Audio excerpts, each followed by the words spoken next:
fluctuating, and I can't figure it out. So yesterday we had the spat, Qatar, Saudi Arabia and the coalition saying, right, we're going to freeze you out. Oil spikes up, and then suddenly traders say, oh, well, hold on, no, it'll be okay. What's going on?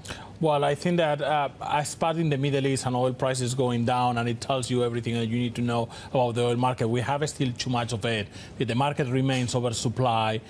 There is very indication that this spat in the Middle East is going to trigger really a war or a disruption in production. Qatar is a relatively small oil producer, pumps around 600,000 barrels a day.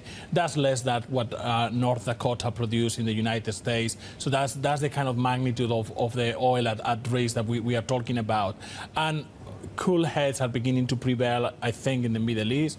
That's when I will be very, very sorry tomorrow when I said cool heads are prevailing in the Middle East. But you have Kuwait and Oman behind the scenes trying to resolve the situation. The United States have no interest whatsoever in seeing a spat escalating into a full, complete crisis between Saudi Arabia and Qatar, two allies in the region. So I think at the end that's going to be resolved. Is there also a feeling out there, Javier, that actually, even if there is something ugly going on with Qatar and that the situation escalates, OPEC members will cheat? So they've agreed to cut production, and they will actually pump more.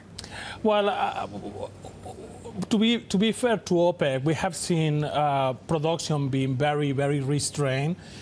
For the traditional production of OPEC, the production cut of OPEC, we'll expect to see delivering 70%, maybe perhaps 75%, but we have seen 100% production delivery of the cuts, mostly because Saudi Arabia is doing more than it needed to do, so that is just bringing the production cuts together. So I think that the main concern is